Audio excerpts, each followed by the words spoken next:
Bismillahirrahmanirrahim. Assalamualaikum warahmatullahi wabarakatuh.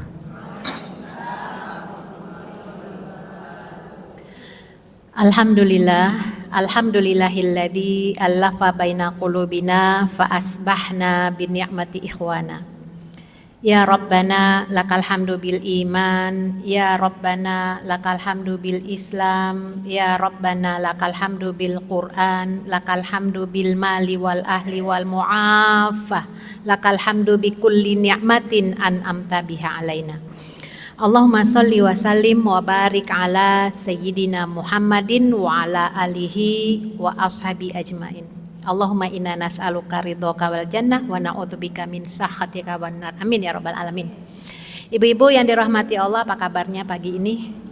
Alhamdulillah, luar biasa, tetap semangat. Allahu Akbar. Alhamdulillah, kita berada di bulan haram, yaitu bulan Muharram. Insya Allah seluruh amal kebaikan kita pahalanya berlipat. Alhamdulillah. Ibu-ibu datang kajian di bulan haram beda ya, datang di bulan yang bukan haram, insya Allah pahalanya berlipat. Apalagi dengan niat-niat yang lain, ya Bu ya. Saya mengingatkan diri saya dan kita semua untuk senantiasa meniatkan seluruh amal soleh dalam setiap aktivitas kita. Ibu-ibu yang belum niat iktikaf jangan lupa ya Bu ya, niat iktikaf supaya dapat pahala iktikaf. Niat datang ke masjid untuk belajar atau untuk mengajarkan, karena lahu ajar, maka dia dapat pahala haj tam hajjuhu, sempurna pahala hajinya. Tuh, Masya Allah. Dia yang lain-lain dah kita nggak bahas niat, tapi kita perlu mengingatkan agar yang kita lakukan ini di sisi Allah mendapatkan balasan yang luar biasa, berlipat dan dahsyat insya Allah. Hari ini kita belajar tentang fikih kepemilikan harta perempuan. Masya Allah. Ini kalau bahas masalah harta perempuan Bu, banyak kasus terjadi dalam rumah tangga seputar harta. Masya Allah. Emang perempuan punya kepemilikan harta. Betul Bu. Ya, sebagai pembuka dalam surat An-Nisa ayat 32 itu Allah berfirman, wala tamannau ma faddalallahu bihi ba'dakum ala ba'din lirijali nasibum mimmaktasabu walin nisa nasibum mimmaktasab was'alullaha min fadlih innallaha kana bikulli syai'in alima. Ayat ini menegaskan kepada kita bahwa enggak boleh iri. Kamu jangan iri ya terhadap karunia yang telah dilebihkan Allah kepada sebagian kamu atas sebagian yang lain. Jadi kalau yang namanya masalah rezeki tidak sama setiap orang. Bahkan suami istri pun begitu, tidak sama rezekinya. Bagi laki-laki ada bagian apa yang mereka usahakan. Dan bagi perempuan pun ada bagian dari apa yang mereka usahakan. Mohonlah kepada Allah sebagian dari karunia-Nya. Jadi kalimatnya was'alullah min fadlih. Maka kita minta, ya Allah, as'aluka min fadlik. Tuh, doa Bu kalau ada ayat-ayat begitu, ya Allah aku mohon karunia-Mu. Ini termasuk doa keluar masjid ya Bu ya. Allahumma inni as'aluka min fadlik. Kita minta karunia Allah. Sesungguhnya Allah Maha mengetahui segala sesuatu. Jadi ayat ini menegaskan kepada kita bahwa masing-masing laki-laki dan perempuan itu memiliki hasil usahanya sendiri. Apakah statusnya sebagai seorang istri, suami, anak atau siapapun, masing-masing punya bagian dari apa yang dia usahakan. Jadi kalau kita sudah berusaha, tentu bagiannya kita, milik kita, kecuali ada kaitannya dengan hak dan tanggung jawab ya. Jadi Islam mengakui kemandirian ekonomi seorang istri. Nah, sekarang kita akan bahas dalam kajian kita fikih kepemilikan harta perempuan ya. Sebelumnya kita bahas dulu perempuan Bu ya. Karena perempuan dalam Islam itu memiliki kedudukan hak dan kewajiban yang tinggi ya, yang setara sebagai hamba Allah yang lain. Dulu mah perempuan nggak punya kedudukan. Jangan sampai tradisi jahiliyah kemudian kita kembangkan lagi pada masa saat ini. Dulu perempuan nggak punya kepemilikan harta, perempuan aja bisa diwariskan dulu, ya. Maksudnya gimana perempuan diwariskan? Kalau bapaknya menikah dengan perempuan, dulu itu kalau menikah lagi biasanya usianya lebih tuaan anaknya daripada istrinya. Mungkin sekarang masih ada yang begitu ya. Nah kalau ayahnya meninggal kan berarti istrinya tuh lebih muda. Nah dulu di masa jahiliyah itu istrinya bisa jadi waris. Jadi anak-anaknya yang laki-laki mengatakan, aku mau warisan istri dari bapak yang ke situ, yang itu karena usianya. Nah kayak gitu dulu. Dalam Islam tuh nggak boleh, ya, tidak diwariskan. Jadi laki-laki dan perempuan sama-sama diciptakan untuk beribadah dan mengabdi kepadanya. Tidak ada dalam Islam kedudukan salah seorang laki-laki atau perempuan itu terendah atau di atasnya, semuanya kedudukannya sama. Jadi kalau saya buat kayak begini nih, ya, ini AI, kita bikin itu langsung keluar kayak begini ya. Jadi persamaan laki-laki dan perempuan itu dalam hal, ya, yang pertama mengajak manusia kepada keimanan dan tanggung jawab dakwah Islam. Semuanya sama, laki-laki dan perempuan. Tidak hanya laki-laki yang wajib berdakwah, perempuan juga. Ayatnya sudah ada ya. Jadi kalau kita kan lagi gak bahas ini hanya untuk membahas bagaimana laki-laki dan perempuan di mata Allah itu sama-sama punya kewajiban ya. Sama-sama punya kewajiban dakwah ya.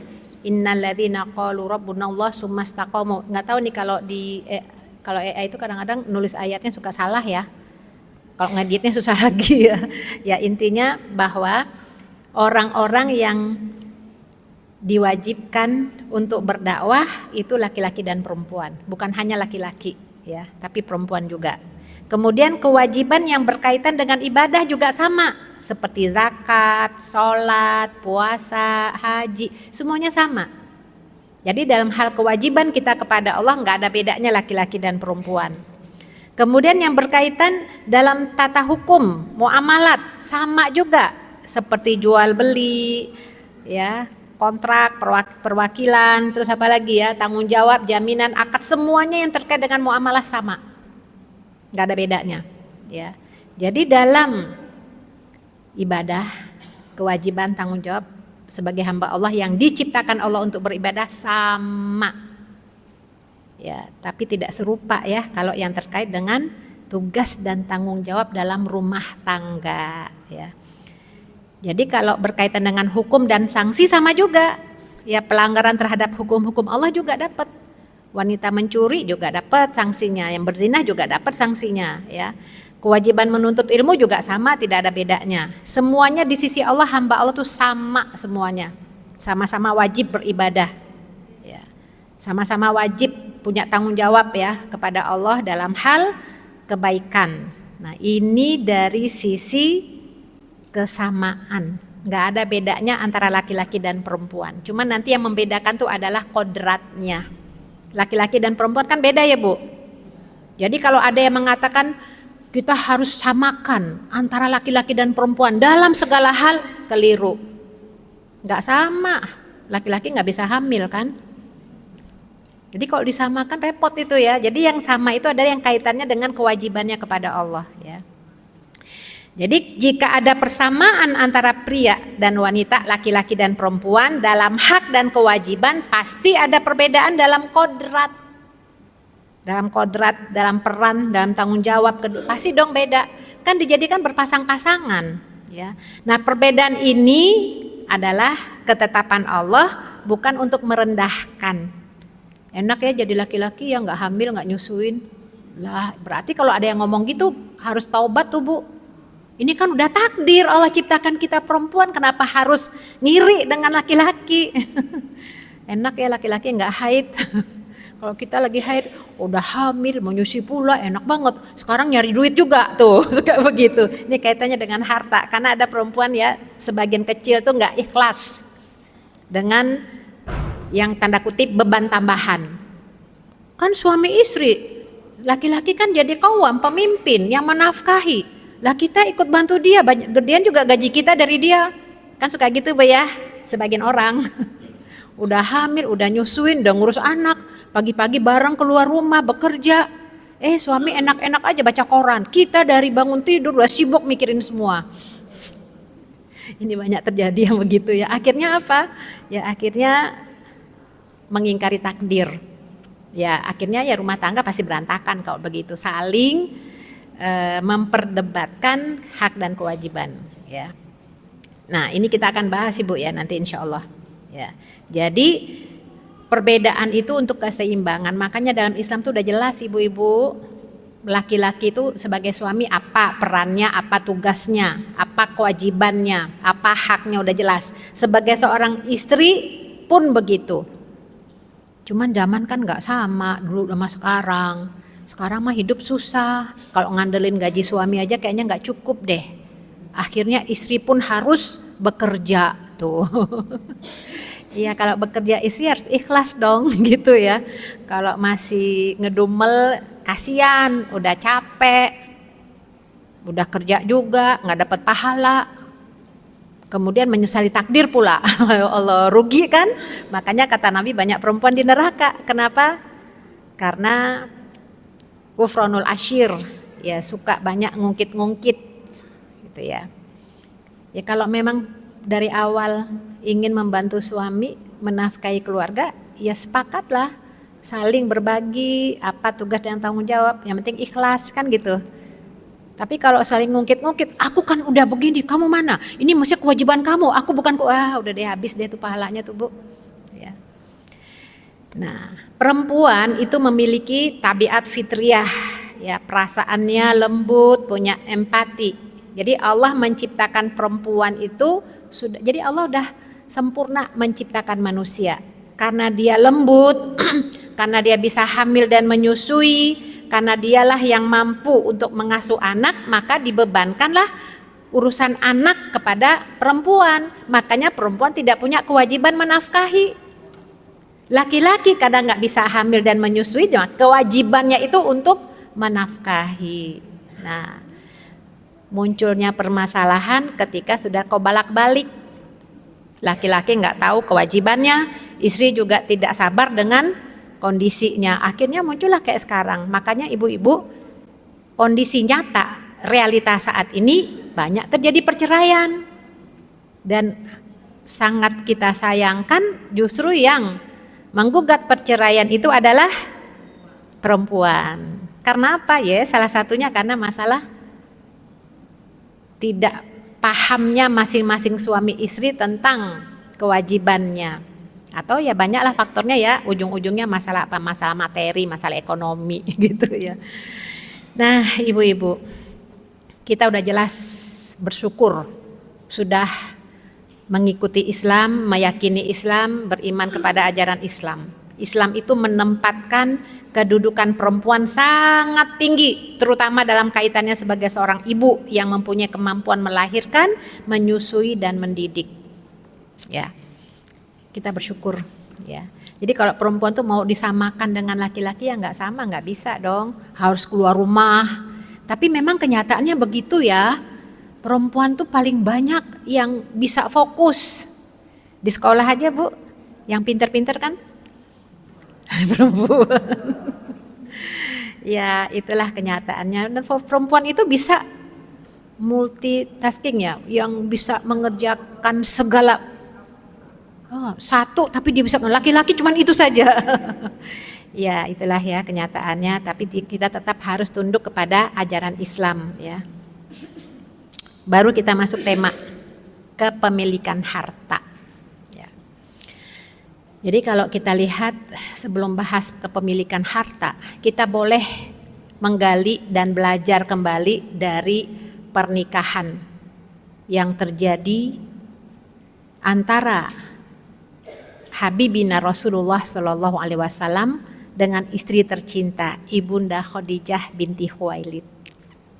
Jadi kehidupan Nabi itu kan contoh buat kita ya Bu ya. Tapi nggak harus dipaksakan seperti itu. Tapi ini menjadi role model atau uswah, qudwah itu. Apa yang kita ambil dari kisahnya? Bahwa ternyata secara ekonomi siapa yang lebih? Ibunda Khadijah, ya Bu. Oh jadi memang harus begitu? Enggak juga harus begitu. Ini kita lihat kondisinya beda dengan yang lain-lain. Artinya apa? Ibunda Khadijah ini seorang istri yang taat kepada suami, beda sama kita.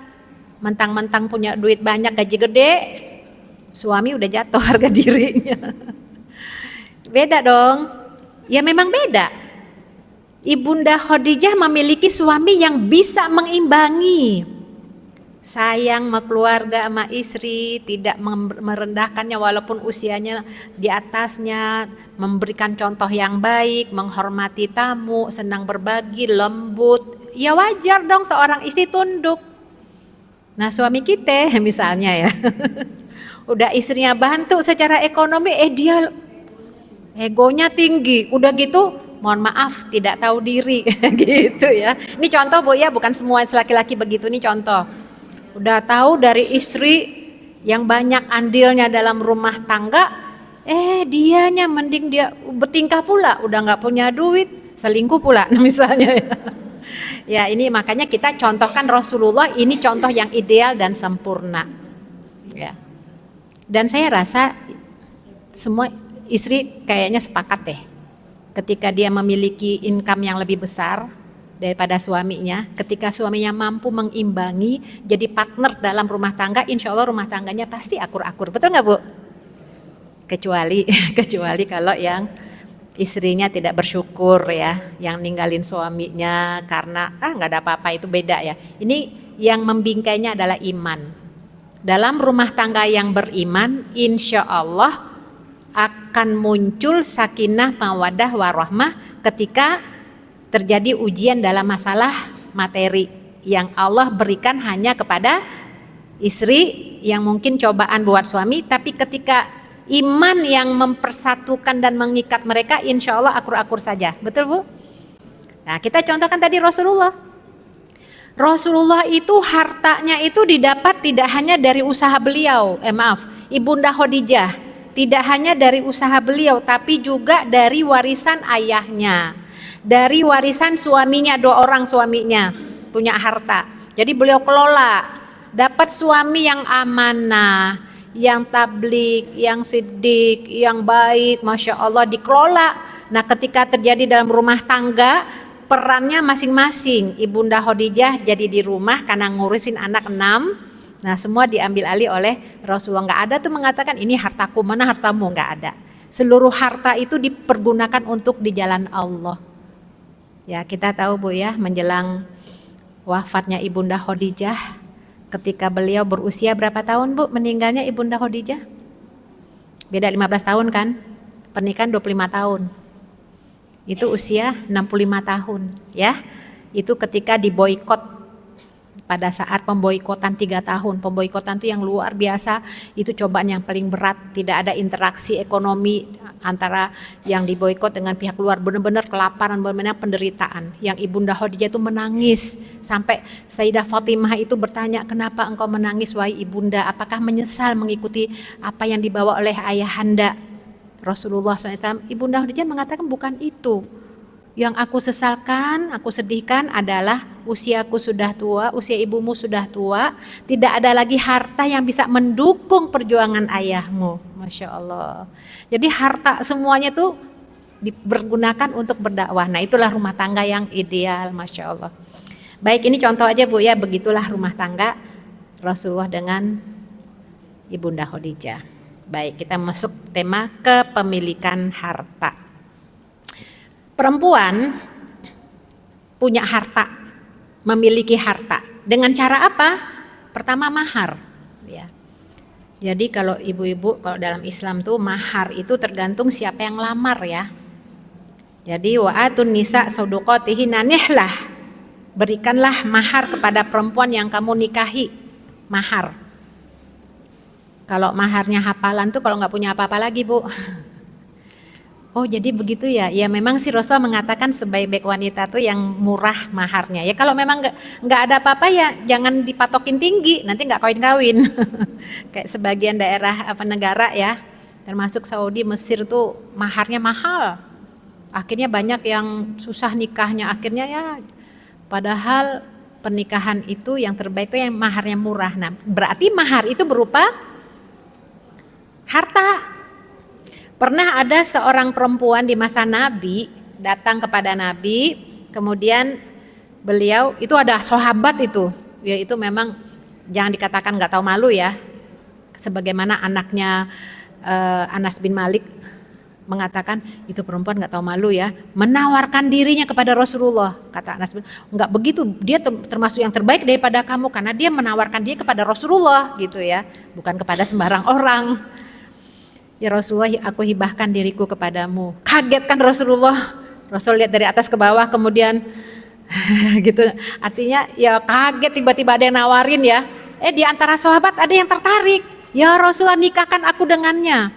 Rasulullah langsung nanya, kamu punya mahar apa? Sahabat itu langsung geleng-geleng. Maafis, nggak punya apa-apa. Coba cari dulu keluar. Cari mana? Mungkin minjem apa gimana? Nggak dapet tuh.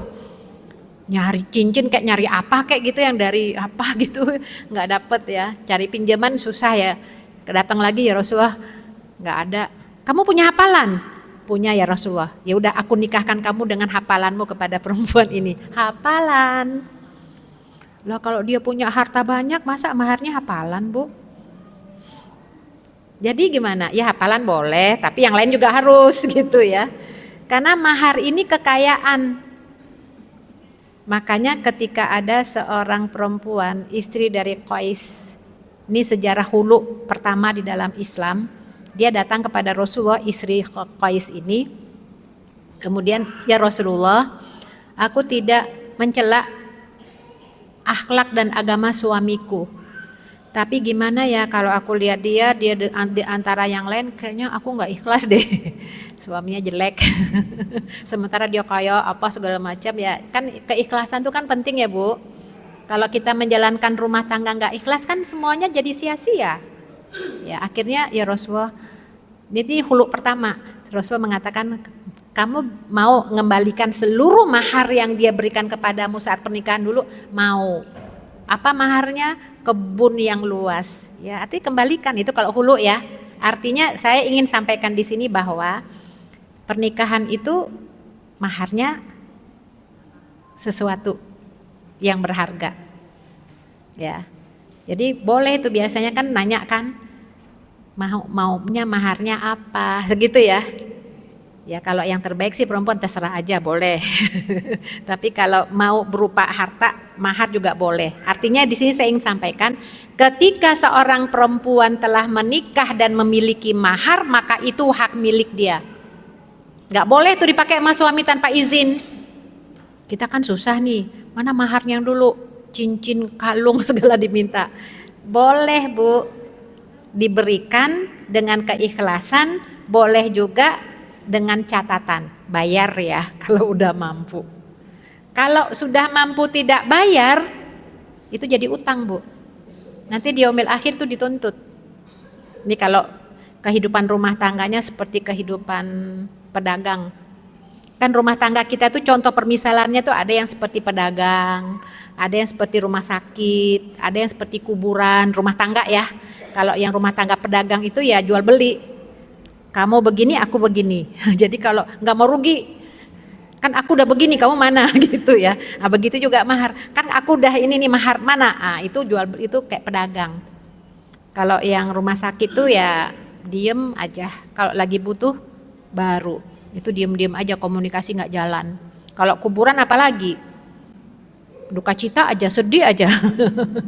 Yang bagusnya tuh rumah tangga seperti masjid ya, ada imam, ada makmum ya.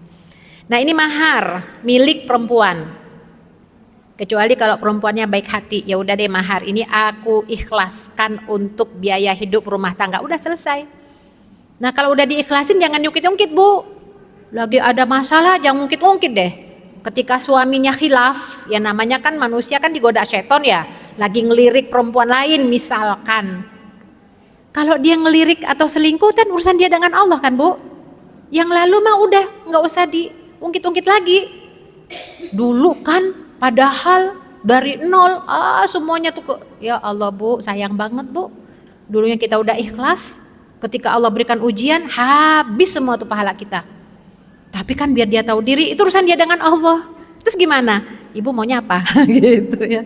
Jadi kalau sudah kita ikhlaskan, nggak usah diungkit-ungkit. Ya udah.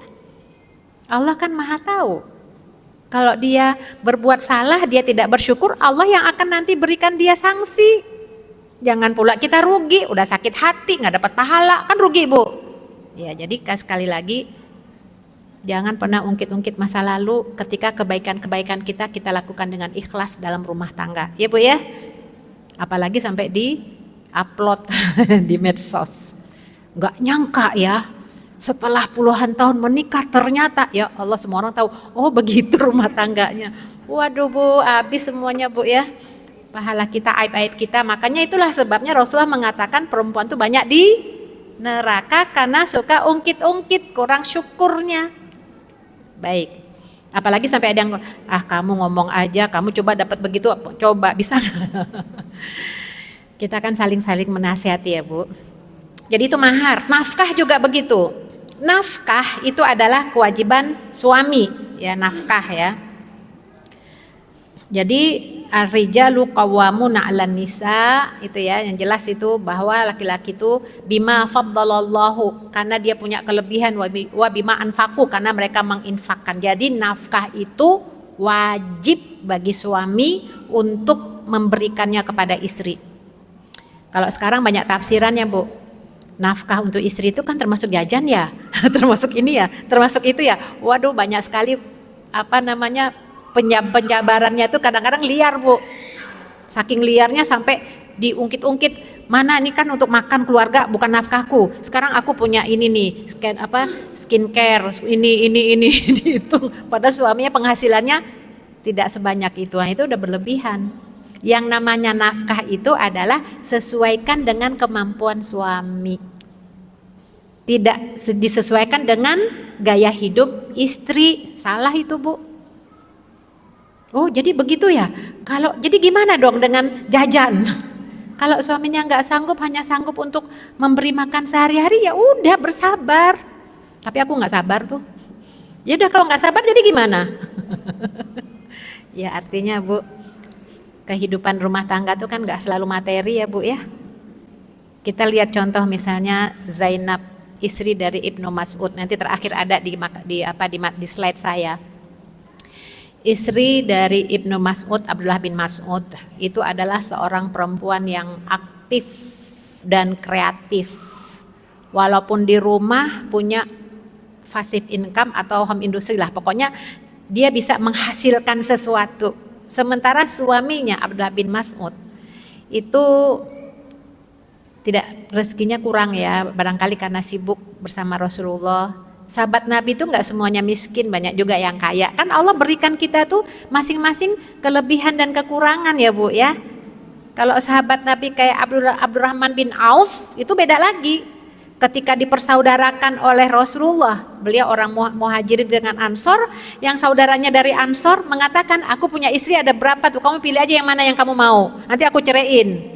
Aku punya harta banyak, kamu mau separuh. Tapi Abdurrahman bin Auf dia punya izah, punya semangat, aku tidak mau menyusahkan. Jadi nggak mentang-mentang, dalam Islam tuh nggak boleh mentang-mentang. Oh terima kasih, tunjukkan aku di mana pasar. Oh nggak mau, dia menolak dia. Jadi satu sisi dermawan, satu sisi menjaga dirinya dari tanda kutip ngandelin. Nah itu dalam Islam seperti itu. Nah dia usaha akhirnya jadi orang kaya, konglomerat. Nah itu Abdurrahman bin Auf. Tapi tidak semua orang sahabat Nabi seperti Abdurrahman bin Auf. Kayak Abdullah bin Mas'ud itu hidupnya agak susah. Ya kenapa? Karena dia sibuk ya mengajarkan, mengikuti Rasulullah. Jadi untuk sehari-hari dalam rumah tangga hampir dikatakan sulit. Nah istri itu punya kelebihan. Hampir mayoritas ya Bu ya, istri punya kelebihan. Mayoritas hampir. Kalau lihat suaminya tuh agak sulit, dia punya, waduh apa aku harus apa gitu ya Bu ya. Aku harus berusaha untuk bisa menghandle, untuk membantu. Itu kebanyakan perempuan begitu, termasuk istri dari Abdullah bin Mas'ud yang bernama Zainab. Nah akhirnya ketika Rasulullah memerintahkan para kaum wanita untuk berinfak, karena kata Nabi banyak perempuan yang dimasukkan dalam neraka ketika Isra Mi'raj ya, fatasodakna, maka oleh karena itu kalian bersodakohlah. Jadi sebenarnya Bu, betul perempuan tuh banyak di neraka. Pertama karena jumlahnya lebih banyak, kedua ya memang rasa syukurnya kurang. Ya kan kalau kita udah sakit hati kan kita lupa Ibu ya, semua nggak pernah saya dibaikin padahal. Ya biasalah perempuan kan begitu karena dia punya perasaan Bu ya. Maka Nabi mengatakan bersodakohlah kalian. Jadi sodakoh itu untuk menghapus ya paling tidak supaya Allah memaafkan kesalahan kita dari kata-kata kita yang kurang syukur itu. Nah Zainab ini juga akan bersodakoh. Kemudian terdengar oleh suaminya Abdullah bin Mas'ud. Terus kata beliau, mestinya engkau sodakohnya kepada suami dan anak-anakmu begitu ya. Jadi ketika itu Zainab datang kepada Rasulullah, Rasulullah mengatakan itu Zainab ya sudah coba dekat sini. Terus dikatakan engkau menyuruh kami bersodakoh kaum perempuan, tapi suami Abdullah bin Mas'ud mengatakan kamu lebih utama untuk kami, maksudnya keluargamu lebih utama daripada orang lain. Apa kata Nabi? Iya betul. Laha ajro marotain, jadi artinya dia dapat 2 pahala, kamu dapat 2 pahala. Ya, pahala kekerabatan dan pahala infak. Nah, itu Bu ya. Jadi nafkah itu tidak harus hitam putih. Maksudnya gimana?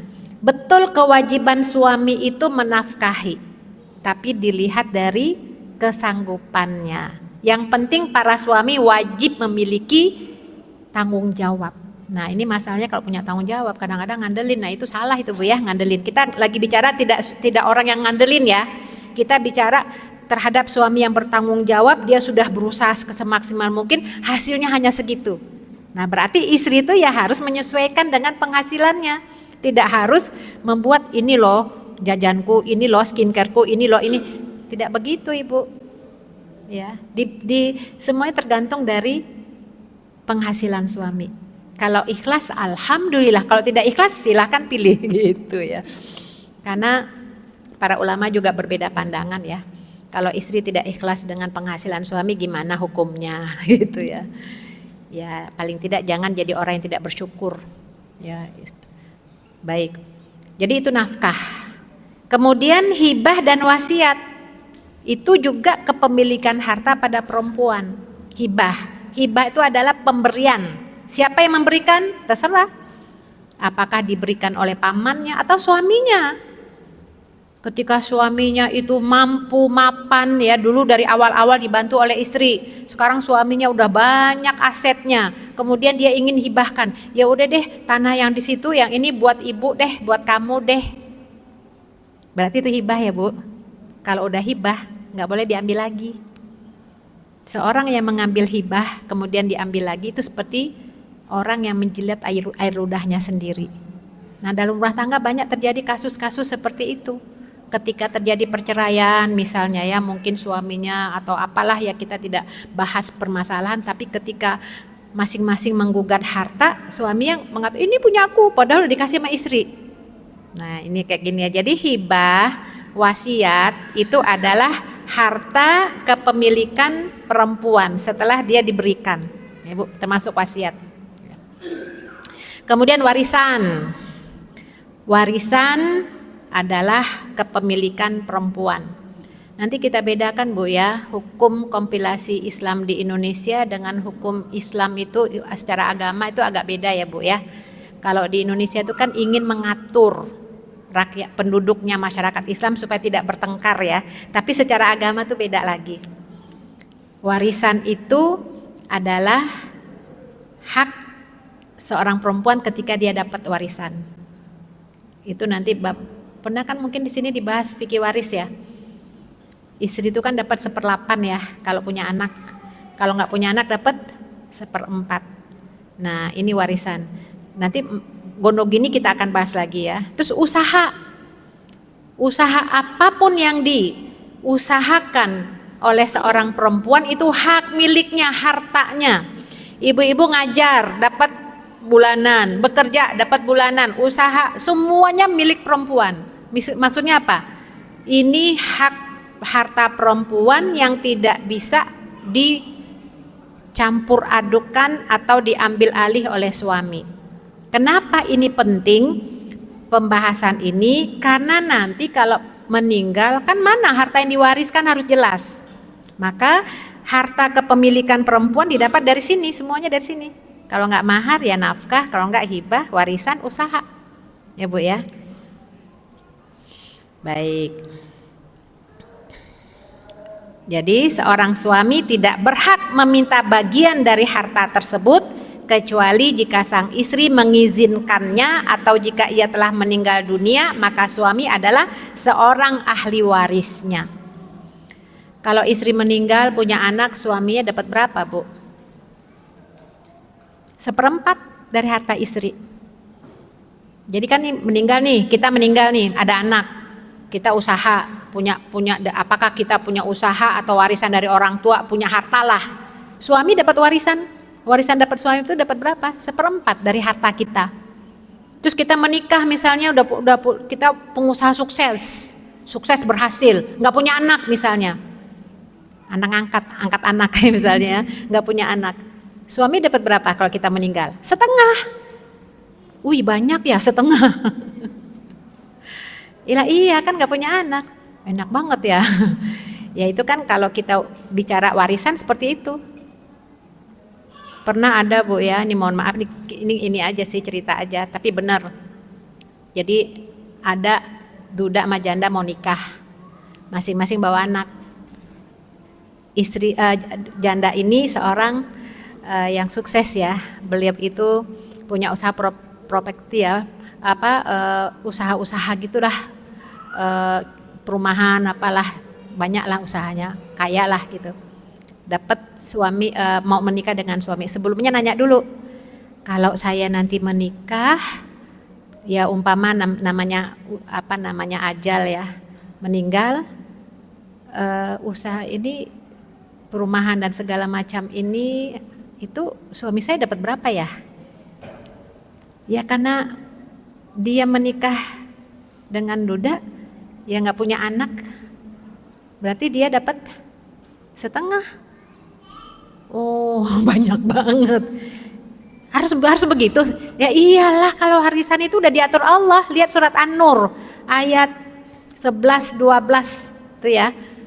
Oh jadi suami dapat 1/2 bagian ya kalau meninggal istri nggak punya anak. Iya. Terus anak saya nanti gimana? Dapat juga. Terus gimana, banyak amat. Ya kan itu kan kembali kepada kita. Kalau ibu hibahkan semasa hidup, ya udah yang jatah suami itu ya apa yang harta yang tinggal. Waduh kalau begitu saya mau hibahkan semuanya. Buat anak-anak saya, buat kakak adik saya. Ya silahkan, itu kan harta kita, mau diapain juga terserah kan. Ya kan hitung-hitungan begitu ya. Kalau pernikahannya hitung-hitungan kan biasa begitu Bu ya. Banyak kasus ya, ada beberapa kasus kalau pernah menikah kemudian menikah kembali ya banyaklah sangkut pautnya kan Bu.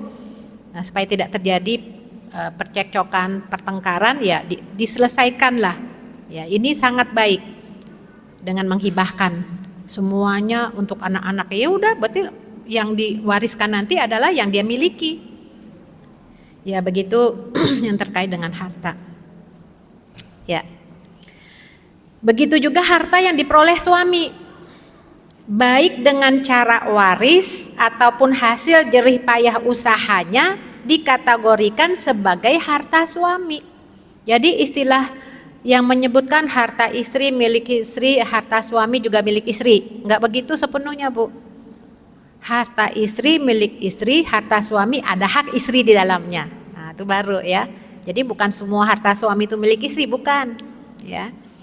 Istri berhak mendapatkan haknya sebagai istri karena nafkah ya. Karena suami berkewajiban memberikan nafkah kepada keluarganya, wajib hukumnya. Kalau tidak diberikan nafkah padahal dia mampu, Ini kalau mau sih istrinya boleh nuntut nanti di hadapan Allah kalau mau ya.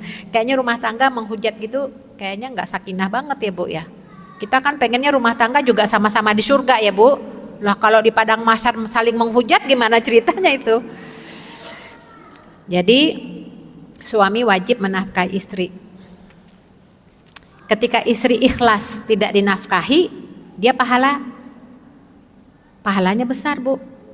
Karena ada kewajiban dari suami yang tidak dia dapatkan, dia ikhlaskan, itu pahalanya besar. Tapi kalau dia tidak ikhlas, dia bisa nuntut. Boleh tuh hitung-hitungan tuh Bu. 1 hari nafkahnya berapa buat makannya aja. Setahun 2 tahun, waduh banyak segini nih. Nanti kalau udah sudah punya nih utangmu, ya silahkan aja Bu. Kalau kita memang memiliki hitung-hitungan ya. Padahal dalam Islam tuh nggak begitu kan Bu.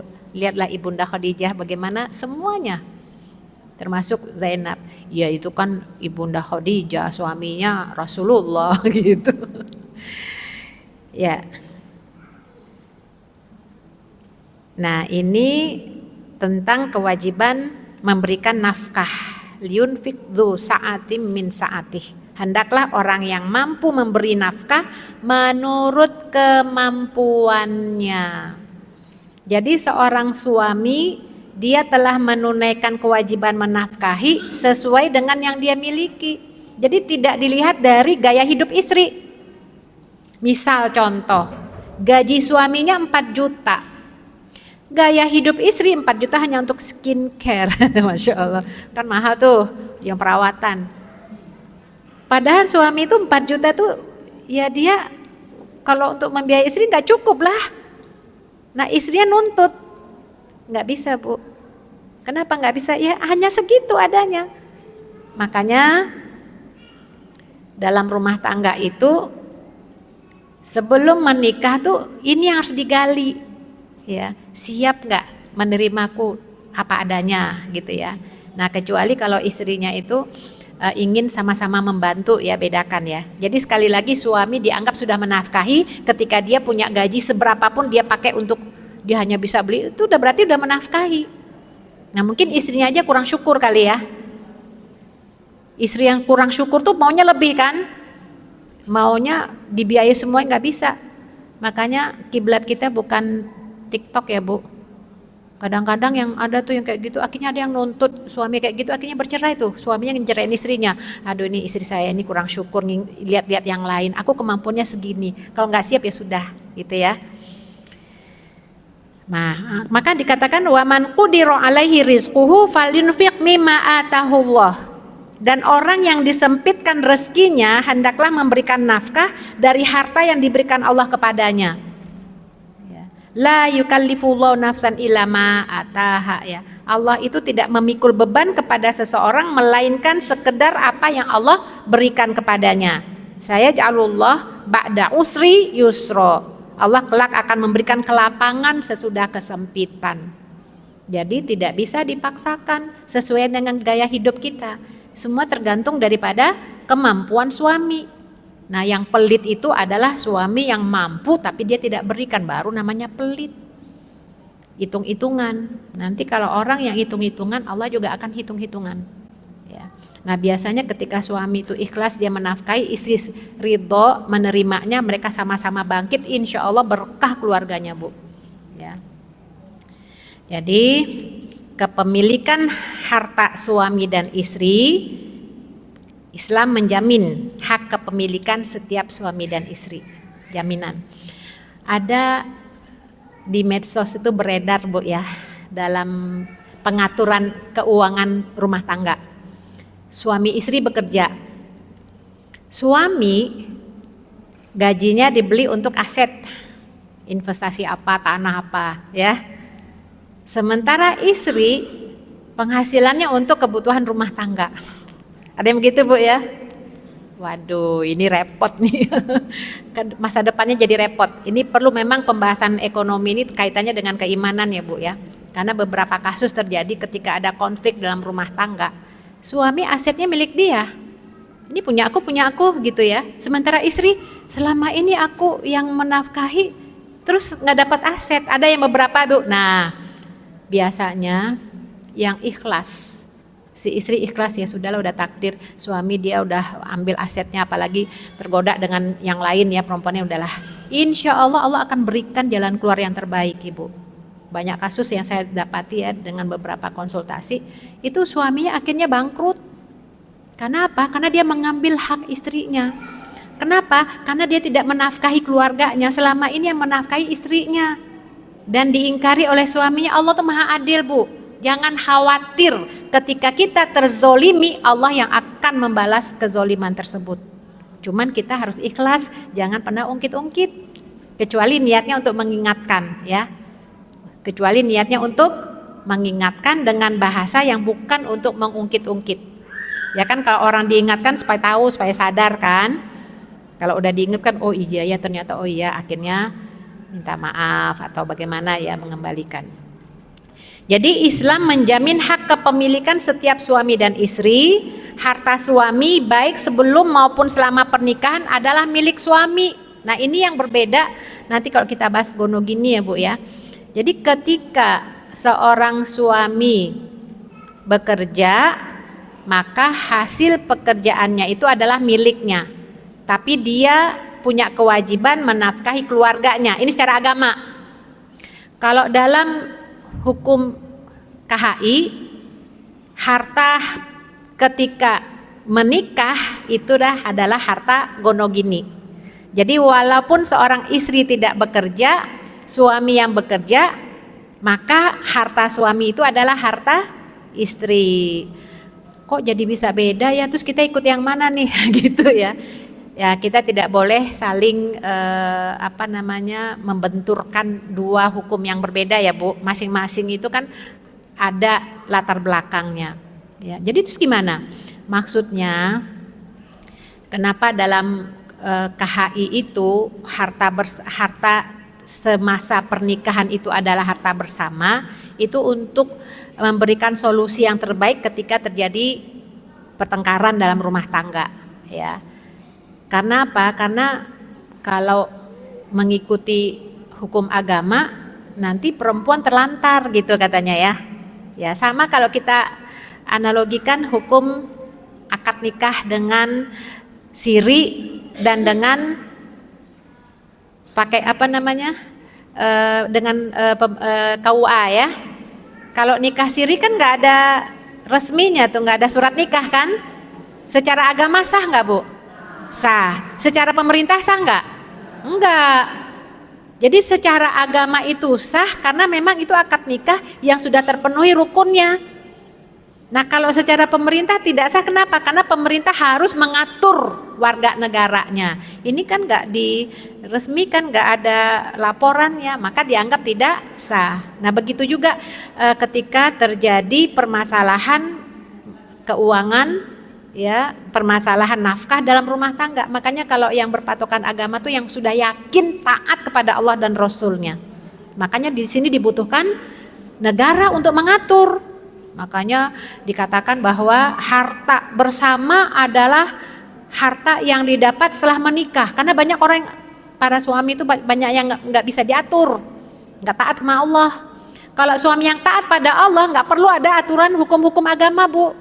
Dia pasti dengan ikhlas akan berikan. Dia pasti akan takut dengan Allah.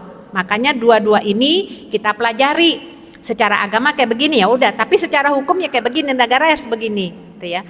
Itu pun kalau udah ngikutin hukum negara kadang-kadang nggak nurut juga tuh Bu. Terjadi perceraian misalnya, negara pengadilan memutuskan suami harus membayar nafkah atau memberikan nafkah setiap bulan kepada anaknya sekian. Kadang-kadang nggak diturutin tuh Bu. Nah itu dengan ada hukum negara aja nggak nurut ya, karena ada sanksinya. Apalagi dengan hukum Allah yang Allah itu tidak dia lihat, tapi nanti Allah yang akan berikan balasannya itu ya di akhirat. Jadi harta suami baik sebelum maupun selama pernikahan adalah milik suami. Terus kalau dalam sisi agama ini ada kasus Bu ya, ada kasus. Beberapa tahun yang lalu tuh ada ibu dan anak datang ke rumah saya. Ibunya diam aja, ibunya usia 70 tahun ke atas deh, 75 apa berapa. Anaknya tuh sekitar usia 40 tahun lah ya, anak-anak pertamanya. Dia datang terus anaknya yang banyak ngomong, "Ibu, saya mau konsultasi masalah warisan. Ya Bu, kenapa?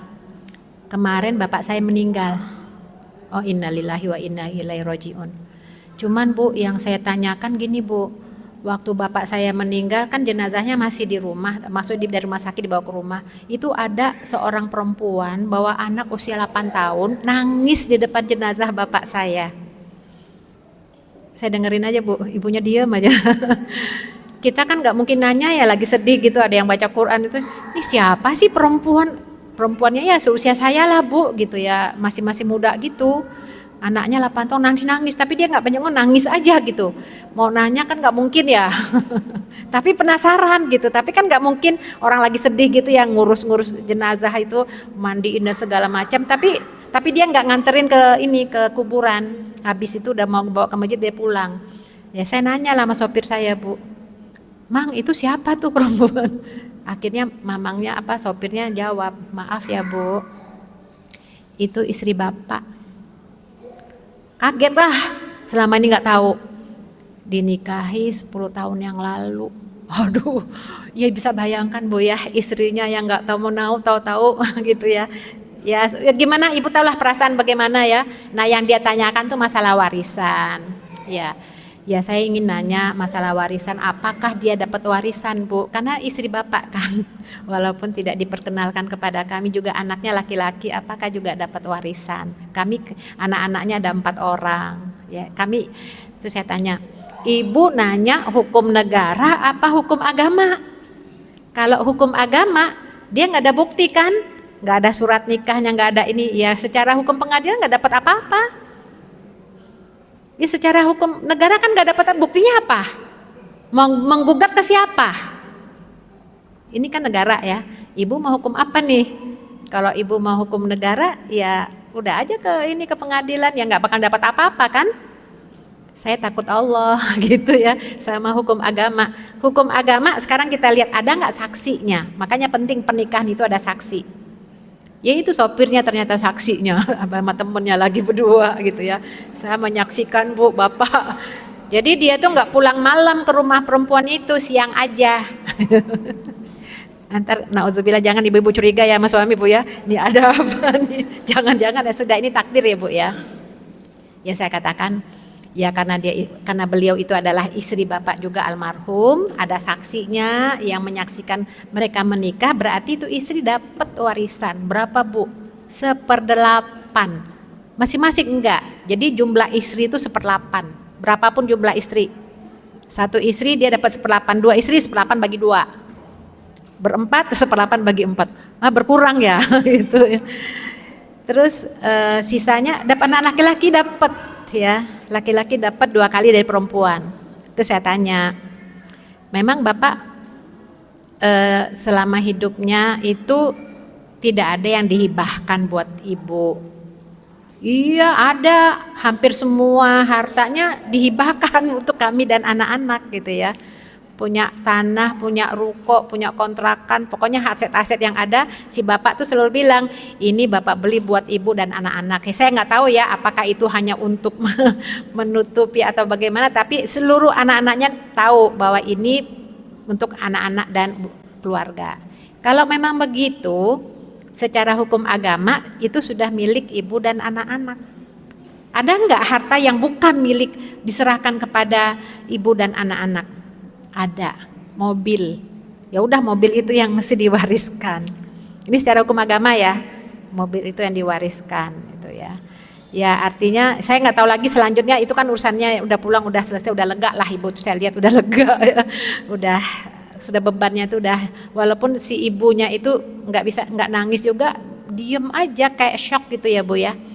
Ya tapi itu udah takdir, udahlah itu udah masa lalu ya kan. Kita kan masih panjang perjalanan hidup kita belum sampai alam barzah, padang mahsyar, udahlah masa lalu udah nggak usah diungkit-ungkit, udah takdir ya. Jadi begitu Bu ya, selama kita hidup ya, ketika suami memberikan selama pernikahan harta, hasil dan sebagainya macam itu secara agama kepada kita, itu buat kita, milik kita. Saya khawatir nanti ibu-ibu pulang ke rumah minta sama suami, Pak mana buat aku semua.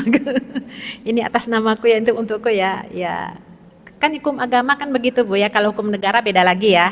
Saya bicara hukum agama. Tapi kita tetap wajib mematuhi hukum negara ya. Jadi harta dapat berpindah melalui hadiah, hibah, sodakoh, atau nafkah. Suami yang telah memberikan kita nafkah, apakah boleh kita pakai untuk terserah kita? Ya harus jelas ya Bu ya. Ini buat ibu nih sebulan. Ini buat ibu atau buat anak-anak, kan kadang-kadang bercampur ya Bu ya. Untuk keluarga makannya itu harus jelas. Jadi memang status harta itu walaupun suami istri harus jelas. Supaya apa? Supaya nanti kalau meninggal warisannya jelas. Bu, kalau sudah meninggal itu kan harta harus diwariskan. Kan kita nggak boleh makan harta yang bukan hak kita. Ini salah satu termasuk di Indonesia banyak kejadian yang memang mesti diluruskan ya Bu. Ketika suami meninggal, itu harta dipegang istri, nggak diwariskan dulu. Padahal itu ada hak anak-anak loh di situ. Ini bukan harta istri, jadi bukan harta suami itu bukan milik istri sepenuhnya setelah dia meninggal. Itu wajib diwariskan, apalagi anak-anaknya udah besar-besar. Bahkan ada juga kasus ya, kalau dalam Al-Quran itu tidak boleh la ta'kulu amwal, janganlah kamu memakan harta anak yatim. Bisa jadi yang memakan harta anak yatim itu bisa jadi contohnya ibunya sendiri. Loh maksudnya gimana? Anaknya masih kecil-kecil, suaminya banyak ninggalin harta, kemudian istrinya ini nikah lagi pakai harta suaminya yang sudah meninggal, itu kan memakan harta anak yatim. Padahal dia kan punya anak-anak yang mestinya sudah diwariskan. Kalau belum bisa memegang harta warisan, boleh ibunya pegang, tapi dengan syarat jangan sampai semuanya dihabiskan. Ya. Tapi kan kita butuh ini, butuh itu, segala macam. Jadi ada praktek yang bagus Bu ya masalah harta ini. Anaknya masih kecil-kecil 4 orang, suaminya meninggal, asetnya banyak, itu dijual-jual, itu kan dibagi secara hukum waris. Istri dapat 1/8, sisanya buat anak-anaknya laki-laki dan perempuan, laki-laki 2 bagian. Dibuat rekening masing-masing. Rekening masing-masing tuh dapatlah ratusan juta lah masing-masing, asetnya banyak. Nah itu dipakai buat bayar kuliahnya, buat sekolahnya, segala macam dari. Ya udah. Jadi ini bagus Bu ya, karena nih istri ini takut banget memakan harta anaknya, walaupun sebenarnya dibolehkan dalam agama untuk sewajarnya makan sehari-hari itu boleh. Nah jadi tapi dia untuk pendidikan apa dipakai dari harta itu. Nah setelah anak ini sarjana, itu tabungannya udah nggak ada lagi, bahkan ibunya yang membantu karena ibunya juga usaha, dia bantu, ya namanya ibu ya Bu ya, itu kan infak sodakohnya buat keluarga ya, buat anak-anak. Ya udah, akhirnya setelah anaknya mau menikah disebutkan sekarang tidak ada lagi harta warisan dari almarhum bapak ya, karena udah dipakai buat, jadi terbuka. Jadi yang dimiliki ibu itu adalah hasil usahanya, ibunya beli rumah, beli mobil dari hasil usahanya, itu bukan harta dari almarhum suaminya. Jadi itu cukup ya lumayan Bu ya, karena kehati-hatian. Karena kalau kita meninggal, ada hak orang yang pada kita itu akan ditagih Bu, walaupun sejengkal. Ini kadang-kadang harta-harta kayak gini nih kalau tidak waspada itu bisa menjerumuskan kita ke dalam neraka. Ya contohnya aja misalnya ya, ibunya meninggal, banyak perhiasan yang ditinggalkan, emas. Nah karena merasa perempuan, akhirnya emas itu dikuasai oleh anak perempuan. Padahal kan itu harta warisan Bu, yang laki-laki juga mesti dapat kan. Nah contoh kayak begitulah yang hal yang dianggap wajar padahal itu membahayakan ya. Baik, harta dapat berpindah melalui hadiah, hibah, sodakoh, nafkah. Jadi kalau kita sudah dinafkahi oleh suami kita dan kita katakan bapak nafkahi ini pinter-pinter saya ya mengatur keuangan, berarti ini udah untuk saya, terserah saya, udah terserah ibu dia mau apa aja. Kan ibu-ibu pinter berhemat ibu. Untuk dapur ada aja tuh Sita. Jadi kalau udah bilang bapak terserah ibu terserah ibu. Kalau udah diberikan oleh bapak, oleh suami, dia mau infak, dia mau apa, kecuali tidak disepakati. Karena ada juga suami yang nggak suka istrinya berinfak dari hartanya, ya Bu ya. Nah itu udahlah biarkan aja. Kalau bisa berinfak dari harta kita saja gitu ya. Kalau kita punya harta mau infak, suami nggak bisa larang Bu. Kan dari kita, penghasilan kita. Biasanya kalau suami yang nggak paham, nggak paham agama, pasti dilarang. Ngapain sih kamu? Jangan dong gitu.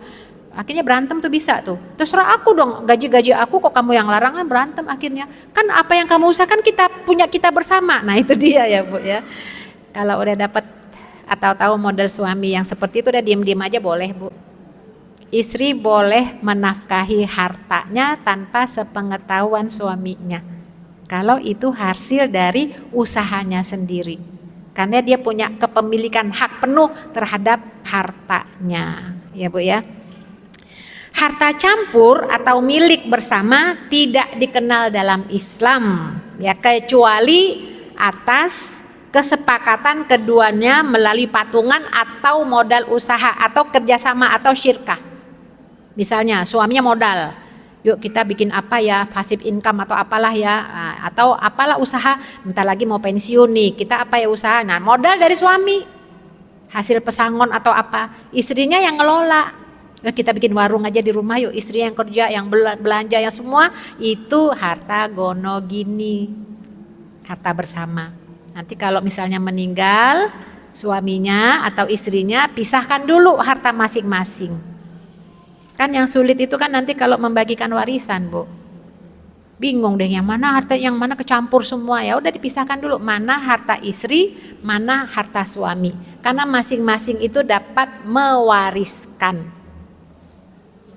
Jangan sampai kemakan, jangan sampai tidak jelas, karena nanti akan ditanya oleh Allah mengenai harta. Itu ada dua pertanyaannya, dari mana diperoleh, untuk apa dikeluarkan. Bu, nanti di padang mahsyar dahsyat banget loh Bu. Itu ketika di padang mahsyar itu kita berdiri di hadapan Allah, mempertanggungjawabkan seluruh amal-amal kita sejak balik sampai meninggal, tanpa busana, telanjang kaki, matahari 1 mil itu berapa kilo, 20 kilo ya, panas berdesak-desak, miliaran jumlahnya manusia, itu 50.000 tahun lamanya untuk mengaudit seluruh amal kita semasa hidup di dunia. Berat banget Bu.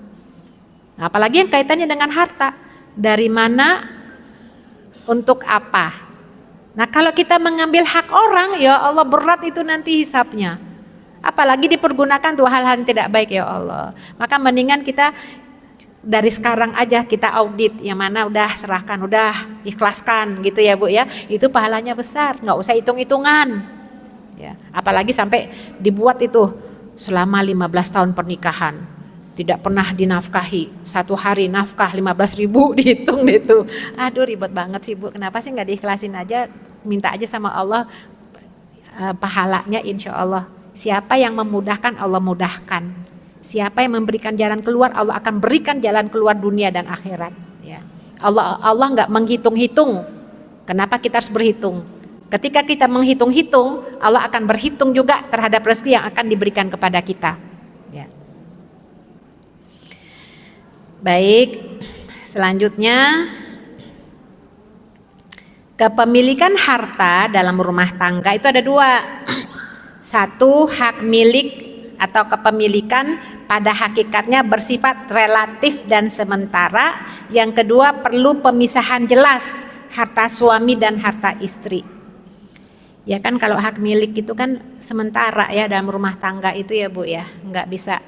Ya namanya juga kalau kita meninggal itu Bu, yang pertama dan utama yang harus dikeluarkan dari harta yang meninggal itu adalah biaya semua yang terkait dengan jenazah. Mungkin kalau dia disakit, dirawat berapa lama, berapa biayanya, obatnya, itu keluarin dulu dari hartanya. Jangan diwariskan dulu. Ini kan menjadi tanggung jawab yang ahli waris, tapi ini kewajiban bagi yang meninggalnya. Kalau dia punya utang bagaimana? Jadi seluruh hutang piutang apa semua dari hartanya tuh bayarkan dulu. Wasiatnya tunaikan dulu. Pokoknya terkait dengan menjadi tanggung jawab si yang almarhum ini, keluarkan dulu.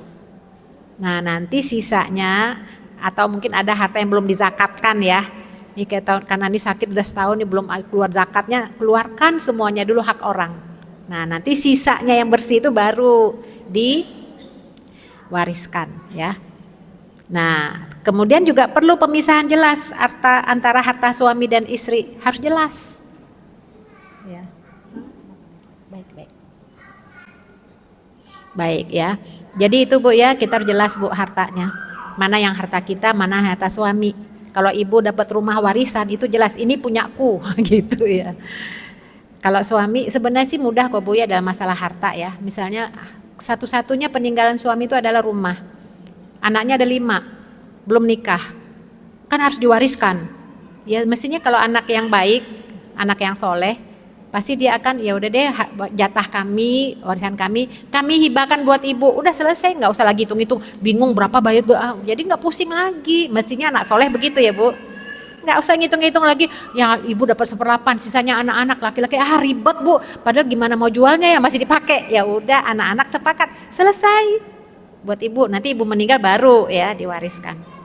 Nah, harta gonogini ini adalah harta yang diperoleh selama perkawinan dari usaha bersama suami dan istri. Menjadi hak bersama sesuai bagian masing-masing. Jika terjadi kematian atau perceraian, bagian masing-masing ditetapkan terlebih dahulu. Setelah itu sisa harta dibagi kepada ahli waris jika salah satu meninggal atau diselesaikan menurut ketentuan hukum. Itu yang dalam Islam, dalam secara agama seperti inilah harta gonogini. Tapi kalau dalam hukum KHI yaitu hasil pernikahan itu gonogini ya. Artinya itu silahkan aja Bu ya, karena kita ini kalau terjadi sengketa dalam masalah waris tidak sepakat silahkan pakai pengadilan. Kan nggak semua bisa mengikuti ajaran agama ya Bu ya. Baik, ini sebagai terakhir tadi hadis tentang Zainab kita sudah bahas ya Bu ya, yang istri Ibnu Mas'ud.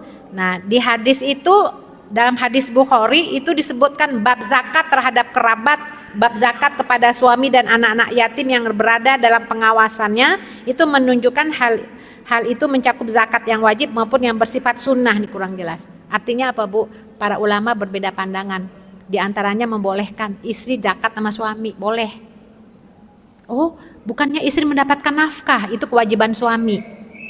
Tapi suaminya nggak punya apa-apa, suaminya udah pensiun, sakit-sakitan, nggak punya lagi income, sementara istri bekerja, istri punya duit, terus gimana?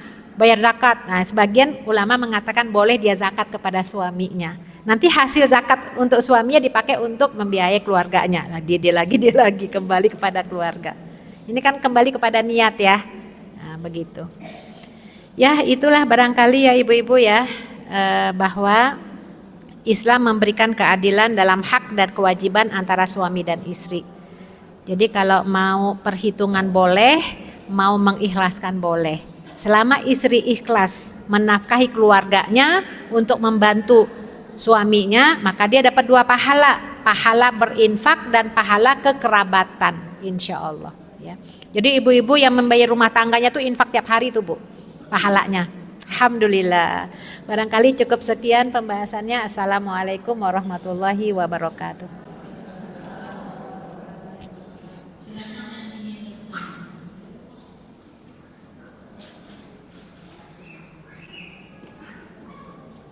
Assalamualaikum warahmatullahi wabarakatuh. Waalaikumsalam Saya Luciana dari Topik. Sebelumnya saya mau ini bercerita tentang ini ada saudara suami istri tidak punya anak. Terus, selama pernikahan mereka punya rumah, punya tanah, punya kontrakan. Itu hasil setelah menikah gitu bersama. Nah, setahun yang lalu istrinya kan meninggal. Mereka punya anak angkat, tapi bukan secara sah. Anak angkatnya cuma anak saudara diambil gitu untuk dirawat. Kemudian yang ingin saya tanyakan, ini pembagian hak warisnya seperti apa? Itu apakah karena ini orang tua dari anak-anak tersebut mengklaim rumahnya ini rumah untuk anaknya gitu. Nah itu yang saya tanyakan nanti pembagian warisan itu seperti apa Ustazah? Terima kasih. Wassalamualaikum warahmatullahi wabarakatuh. Waalaikumsalam. Yang meninggal suaminya apa istrinya? Istri ya. Jadi ini kan bab waris ya. Jadi ketika istri meninggal tidak punya anak tapi suaminya masih hidup, suaminya dapat setengah bagian dari hartanya. Kan kalau gono gini kan berarti setengahnya buat punya istri kan, yang diwariskan hanya milik istri kepada suami hanya setengah.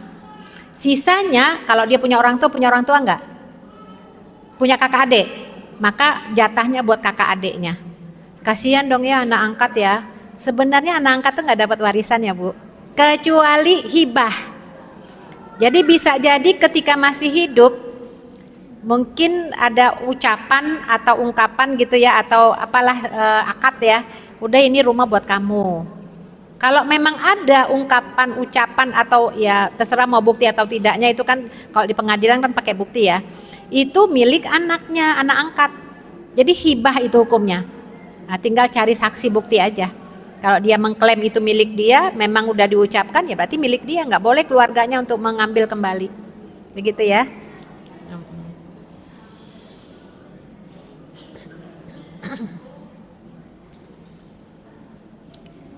Anak angkat itu hanya dapat hibah, nggak dapat warisan ya.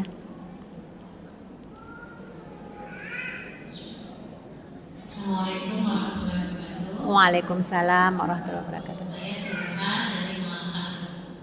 Yang pertama, tadi seperti saja yang terkait setelah cerai kata. Saya kejadian dengan saya mantan suami saya. Jadi pada saat kami menikah, rumah itu dibeli. Sebenarnya saya membelinya uang DP-nya saya. Terus tapi saya merasa dia suami, makanya saya berikan nama dia. Nah, pada saat perjalanan, jadi seperti tadi untuk pembayaran angsurannya dia, tapi untuk hari-harinya saya, tapi dengan dari awal juga masih uang saya, gitu, seperti itu. Nah, dilarang berbulan 13 tahun menikah, kami akhirnya bercerai, dan dia merasa itu tetap hartanya dia karena namanya dia. Jujur sempat marah atau gimana, tapi tetap seperti tadi kata saja yang ikhlas gitu. Cuman yang saya tanyakan, di saat saya masih dalam keadaan marah atau apa, karena dalam keadilan anak laki-laki jatuh saya, tapi sebelum proses perceraian sudah diambil dia. Jadi pada saat saya marah, karena saya masih merasa dia masih merasa punya hutang. Kata guru gini saya itu jadi dibagi 3 saja dia bilang, karena sepertiganya mau buat biaya pendidikan anak. Kadang saya masih merasa dia masih punya hutang, termasuk dalam saat pernikahan itu uang mahar saya dia pinjam. Dan sampai kemarin terakhir saya minta berapa bulan mau proses saya, akhirnya mau saya diblokir. Sampai sekarang belum ada kembalinya. Kemarin sih saya sempat tanya sama kakak saya juga, dia rumah di kamu udah ikhlaskan deh biar berikan. Cuman yang saya ini gimana rasanya di hati ini biar enggak timbul untuk marah lagi, untuk lu masih punya hutang, sampai ada di bayangan kalau sampai saya menjemput anak saya, karena saya dengar dari anak saya uang itu dipakai untuk membangun rumah warisan keluarganya di kampung buat dia tinggal, karena dia di sini dia makan. Karena ada bayangan pengen tuh kayak mirip itu, wah ini di 80 juta rumah ini di mana nih, bagian mana nih mama, karena saking masih kesalnya gitu saja. Karena rasa aku mau ikhlasin, tapi masih gimana ya, karena masih ngerasa nggak adil seperti itu. Itu yang pertama. Juga tadi kan kata Ustazah, pada saat si suami meninggal, istri sebenarnya nggak punya hak untuk mengambil hartanya ya, Ustazah langsung berikan. Itu kejadian dengan keluarga saya. Mama saya pada saat seminggu atau sebulan setelah ayah kami meninggal langsung minta izin kami, mama minta izin rumah ini belum kita jual dulu, mama minta izin kalian berdua mama tinggal di rumah ini. Itu sama mama, kami ikhlas saja. Cuma kalau kejadiannya kebalik saja, yang meninggal istrinya dulu, si suami ini apa memang harus juga membagikan warisan atau ya udah tetap tinggalin rumah warisan tanpa apa-apa. Itu aja, terima kasih. Assalamualaikum warahmatullahi wabarakatuh. Waalaikumsalam. Maksudnya yang kedua tuh kalau ayahnya meninggal, kalau istri yang meninggal ayahnya ada ya. Ya. Baik, saya bahas dulu yang kedua ya. Beda dong ibu sama bapak ya. Kalau bapak mah istrinya udah meninggal, mungkin berapa bulan kemudian kawin lagi nggak? Iya biasanya begitu kan. Bahkan biasanya anak-anaknya nggak ikhlas tuh kalau bapaknya kawin lagi. Bu, saya ingatkan Bu ya, kalau kita punya bapak yang ibu kita meninggal lebih dulu, jangan pernah melarangnya untuk menikah. Jadi luruskan Bu ya niat kita. Dengan bapak menikah tentu cari yang baik ya. Itu ada yang merawat bapak kita. Beda loh kalau kita merawat dengan istri itu beda. Apalagi udah punya anak, gimana ngorat bapak ya. Nah cuman memang perlu, saya punya teman bagus deh, anak-anak udah paham agama. Jadi bapaknya tuh usia 70 tahun, ibunya meninggal, hartanya kan banyak tuh, bapaknya anaknya bagus, seorang yang paham agama. Sebelum menikah bapaknya, itu harta yang ada dihibahkan dulu buat anak-anak.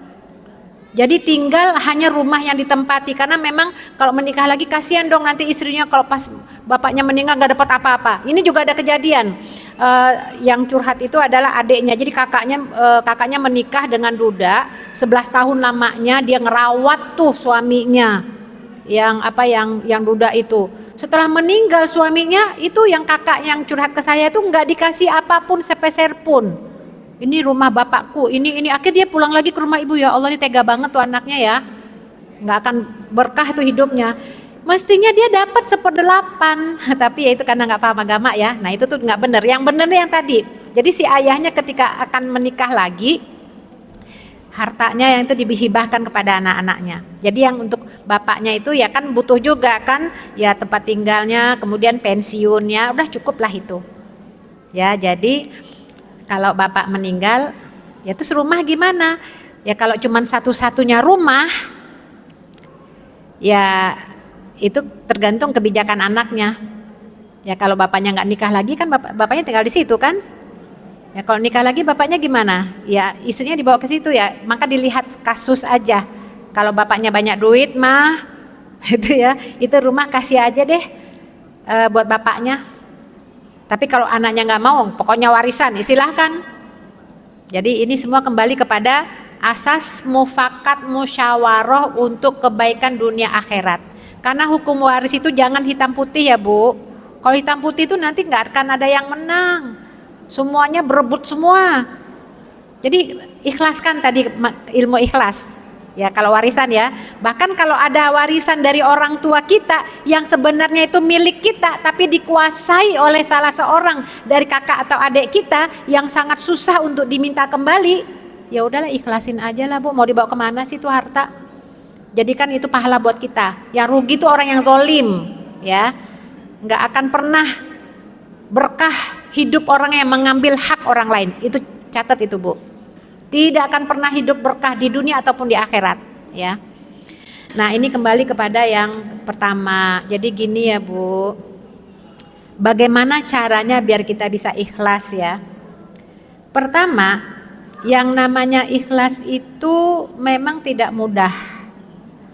Ikhlas itu butuh perjuangan, karena godaannya tuh banyak, seton terutama ya. Maka kita dalam memahami dan mengamalkan ilmu ikhlas, kita kembalikan tujuan hidup kita. Mau nyari apa sih Bu? Kita hidup mau nyari apa sih? Nyari ridho Allah, nyari cinta Allah. Jadi artinya apa?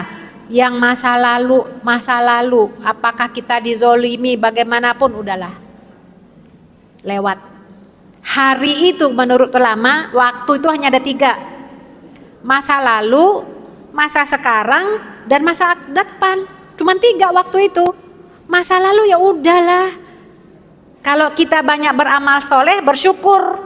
Kalau kita banyak dizolimi, udah lupakan, ingat Allah ada. Allah yang akan membalas. Jangan sakiti hati kita dengan hal-hal yang tidak kekuasaan kita, rugi. Kita udah nggak ikhlas, pahala nggak dapet, yang ada mah godaan seton, pahala habis, kejadian atau keadaan pun nggak akan berubah, ya kan Bu? Kita mengotori hati kita sendiri kan rugi, nggak dapat pahala pula. Jadi masa lalu ya sudah, tutup buku, serahkan pada Allah. Kita punya Allah yang akan membalas. Allah tuh maha adil loh. Nanti minta deh doa kepada Allah, ya Allah balas aku dengan kebaikan-kebaikan yang berlipat. Kan ada doa kan, Itu berlaku untuk apapun, tidak hanya pada saat pasangan hidup meninggal ya. Dalam setiap kesulitan, ujian, musibah bisa baca doa ini. Allahumma jurni fi musibati wahluf li khairon minha. Ya Allah, berikan aku balasan terhadap musibah yang menimpaku. Itu kan musibah. Hak kita diambil, itu kan musibah ya. Nah, ya Allah, berikan aku balasan terhadap musibah ini dan beri aku ganti yang lebih baik lagi. Jadi mintanya sama Allah. Jadi kalau ingat jangan diingat, kalau ingat jadi udah diemin aja, udah kita punya Allah. Insya Allah berkah. Kan ada yang bertanya gini, katanya Allah maha adil. Setiap kesulitan pasti Allah akan berikan jalan keluar. Setiap orang yang menzolimi pasti akan Allah balas, kita diberi ganti yang lebih baik. Kok sampai sekarang begini-gini aja hidup kita? Mungkin ada yang begitu ya. Kita bisa evaluasi diri kita, niat kita, amal kita. Udah ikhlas belum? Bagaimana Allah akan memberikan balasan terhadap musibah yang menimpa kita kalau kita tidak ikhlas terhadap ujian cobaan musibah yang ada? Jadi ikhlaskan dulu, serahkan kepada Allah, tunggulah nanti Allah akan balas dengan berlipat-lipat kebahagiaan insya Allah. Wah, luar biasa tuh keberkahan akan kita dapatkan selama kita ikhlas dengan takdir ini. Nah itu satu ya, jadi yang pertama bagaimana supaya kita bisa ikhlas. Kita ingat tujuan hidup kita tuh apa sih Bu? Waktu kita kan cuma 3 yang lalu udahlah. Sekarang kita pikirkan hari ini. Bisakah kita berbuat baik hari ini untuk yang akan datang? Karena hidup kita masih panjang Bu. Bu, kita masih lama loh Bu. Perjalanan hidup kita masih panjang. Kita di dunia berapa tahun sih Bu? A'mar ummati baina sitin ila sab'in. Umur umatku sekitar 60 sampai 70. Alam barzah umurnya berapa Bu? Ribuan tahun. Nabi Adam kan masih di alam barzah kan? Udah berapa tahun itu? Ribuan tahun. Belum kiamat. Nanti di padang mahsyar kita dibangkitkan 50.000 tahun. Ya Allah, banyak banget ya tahun-tahun ya. Di dunia kan gak seberapa kan? Nah bagaimana di dunia ini kita persiapkan tempat yang terbaik kita nanti di alam barzah dan di hari kiamat. Ya Allah, perjalanan masih panjang. Maka oleh karena itu gak usahlah diingat-ingat sesuatu yang membuat kita sedih, yang membuat kita merasa terzolimi, yang merasa nasib kita malang. Ingatlah balasannya insya Allah. Allah akan berikan balasan yang berlipat atas kesabaran kita ya. Dan yang penting nih kalau kita udah ungkit-ungkit masa lalu Bu, yang keceplosan ungkap-ungkap apa menyesali atau apalah gitu yang tidak ikhlas dengan takdir seakan-akan, perbanyak istighfar atas ucapan kita yang barangkali bisa menghanguskan amal soleh kita. Itu yang penting. Ya Allah, jangan engkau azab aku, jangan engkau siksa aku dengan ucapan yang pernah aku ucapkan. Ya Allah, ampuni semuanya kata-kata yang tidak baik. Itu yang penting Bu. Nanti kalau kita udah terlanjur mengucapkan sesuatu nggak dapat apa-apa gimana Bu? Itu nanti ada Bu ya, jenazah dalam riwayat yang meninggal itu malaikat membawa amalnya. Ya kan kalau orang meninggal kan setelah dicabut nyawa itu kan dibawa ke langit ya, langit yang ke-7 di hadapan Allah. Wah banyak amalannya, sholatnya, zakat, oh banyak banget. Tapi sampai di hadapan Allah ka'anna haba'an mansuro, seperti debu yang berterbangan, gak ada apa-apanya. Ternyata apa? Nilai ikhlasnya tidak ada. Jadi banyak beramal gak ikhlas kan rugi. Nah ada lagi jenazah yang malaikat bawa amalnya sedikit banget, yang wajib-wajib aja. Tapi ternyata berat di sisi Allah. Kenapa? Karena ikhlasnya. Makanya kalau kita ingat gini rasanya rugi deh. Kita udah dizolimi, diperlakukan tidak baik, dikuasai hartanya, terus kita nggak ikhlas pula. Kayaknya rugi ya Bu. Mendingan kita serahin pada Allah. Semoga Allah berikan balasan yang berlipat atas musibah ujian yang menimpa kita dan diberi ganti yang lebih baik lagi insya Allah. Ya, Allah tidak akan menyia-nyiakan amal baik kita walaupun sedikit. Insya Allah ya, mudah-mudahan Allah memberikan kita rasa ikhlas ya Bu ya dalam setiap ucapan, perkataan dan perbuatan kita insya Allah. Baik ibu-ibu yang dirahmati Allah, sebagai penutup saya bacakan Syekh Abdul Qadir bin Syaibah Al-Hamd mengatakan pelajaran dari hadis yang tadi tentang Zainab istri Ibnu Mas'ud itu adalah 1, diperbolehkan bagi wanita bersodako untuk suaminya yang miskin. Suami adalah orang yang paling utama untuk menerima sodakoh dari istrinya dibandingkan dengan orang lain. Istri diperbolehkan bersodakoh untuk anak-anaknya dan kerabatnya yang tidak menjadi tanggungannya. Sedekah istri tersebut termasuk bentuk sodakoh yang paling utama. Kita beristighfar Bu ya. Astaghfirullahaladzim, astaghfirullahaladzim, astaghfirullahaladzim, alladzi la ilaha illa huwal hayyul qayyum wa atubu ilaih. Bismillahirrahmanirrahim. Alhamdulillahi rabbil alamin hamdan yuwafi ni'amah wa yukafi mazidah. Ya Rabbana lakal hamdu wa lakal syukru wa lakal mulk kama yanbaghi li jalali wajhikal karimi wa azimi sultanik. Allahumma salli wa sallim wa barik ala sayyidina Muhammadin wa ala alihi wa ashabi ajmain.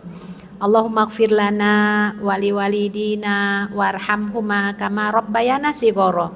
Wali jami'il muslimina wal muslimat wal mu'minina wal mu'minat al ahya'i minhum wal amwat. Rabbana la tuzigh qulubana ba'da idh hadaitana wa hab lana min ladunka rahmah innaka antal wahhab. Ya Allah, di bulan yang Engkau muliakan ini, ampunilah semua dosa-dosa yang pernah kami perbuat selama ini. Ampuni kami karena ketidaktahuan kami ya Allah. Ampuni kami karena kelalaian kami. Ampuni kami karena keingkaran kami. Ampuni kami ya Allah, sesungguhnya Engkau Maha Pengampun lagi Maha Penyayang. Ya Allah, ampunilah dosa kedua orang tua kami yang telah merawat dan mendidik kami sejak kami kecil. Sayangi mereka ya Allah. Apabila saat ini mereka telah tiada, jadikanlah kuburannya taman-taman syurga. Terima amal ibadah mereka semasa hidup ya Allah. Ya Allah, kumpulkan kami kelak bersama-sama dengannya di syurgamu. Apabila masih ada kedua orang tua kami atau salah satu di antaranya bersama kami, jadikan kami anak yang solihah yang dapat berbakti hingga penghujung usia mereka, dan tutuplah usia mereka dalam keadaan husnul khotimah. Ya Allah, sehatkanlah saudara-saudara kami yang sedang sakit saat ini. Bantulah mereka yang membutuhkan bantuan-Mu. Ya Allah, bantulah mereka yang terlilit hutang. Kuatkan ukhuwah umat Islam dimanapun mereka berada. Hilangkan iri dengki di hati mereka. Bantulah saudara-saudara kami yang sedang berjuang membebaskan tanah air mereka. Ya Allah, selamatkanlah Masjidil Aqsa dari cengkeraman laknatullah Yahudi Zionis ya Allah. Ya Rabb, kami mohon kepadamu, jadikanlah keluarga kami keluarga yang Engkau ridhoi, keluarga yang sakinah mawadah warahmah, keluarga yang tidak hanya berumah tangga di dunia ini namun kelak Engkau satukan kami di Jannatul Firdausil A'la. Karuniakanlah kepada saudara-saudara kami, anak-anak kami, kerabat kami yang belum mendapatkan pasangan, agar Engkau berikan mereka pasangan hidup yang soleh atau yang solihah. Ya Allah, karuniakan kami anak cucu keturunan yang Engkau ridhoi. Karuniakan kami anak cucu keturunan ahlul ibadah, ahlul taqwa. Ya Allah, lindungi mereka dari kejahatan hawa nafsu mereka, lindungi mereka dari godaan syaitan yang terkutuk, lindungi mereka dari narkoba pergaulan bebas. Ya Allah, bimbing mereka ya Rabb, bantu kami agar kami bisa membimbing mereka menuju syurga-Mu. Ya Allah, bersihkan hati kami, sucikan jiwa kami, jauhkan kami dari riya, ujub, sombong, takabur, munafik, iri, dengki, semua sifat-sifat yang dapat menghanguskan amal soleh kami. Karuniakan kami keikhlasan ya Allah, ikhlas dalam setiap ucapan, perbuatan dan perilaku kami. Jadikan kami hamba-Mu yang bersyukur. Ya Allah, mensyukuri semua nikmat karunia yang telah Engkau berikan. Jadikan kami hamba-Mu yang bersabar ya Allah, sabar dalam menghadapi ujian, cobaan, musibah yang menimpa kami. Hanya Engkaulah tempat kami memohon dan meminta ya Allah. Allahumma ya Rabb, ya Rabb, Engkaulah tempat kami memohon. Ya Allah, Engkaulah tempat kami meminta. Kepada siapa lagi kami memohon kalau bukan kepada Engkau?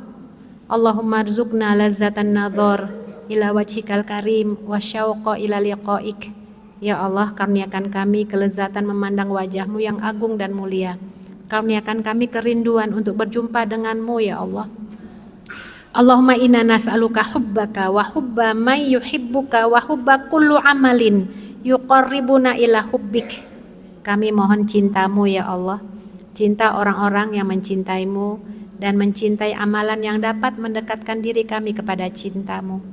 Rahmati kami ya Allah, kasih kami, rahmati kami, kasihi kami, berkahi kami ya Rabb. Hanya Engkaulah yang menjadi tumpuan harapan kami ya Allah. Kepada siapa lagi kami meminta kalau bukan kepada Engkau? Apabila telah tiba saatnya kami kembali padamu ya Allah, panggil kami dalam keadaan husnul khotimah. Biha ya Allah, bihusnil khotimah. Bihusnil khotimah ya Allah, biha ya Allah, biha ya Allah. Rabbana taqabbal minna innaka antas sami'ul alim wa tub alaina innaka antat tawwabur rahim. Rabbana atina fid dunya hasanah wa fil akhirati hasanah wa qina adzabannar.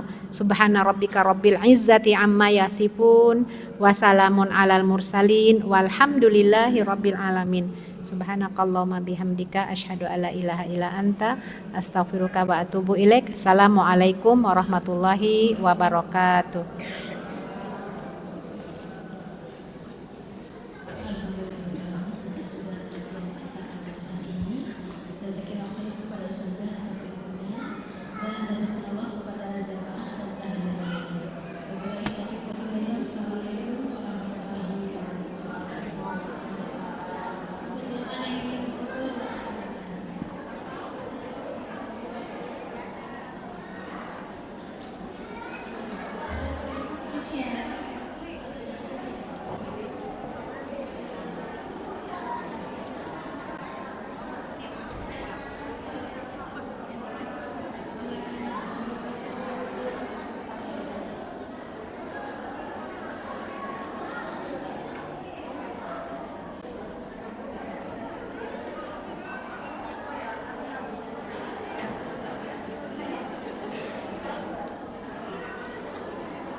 Silakan yang ingin foto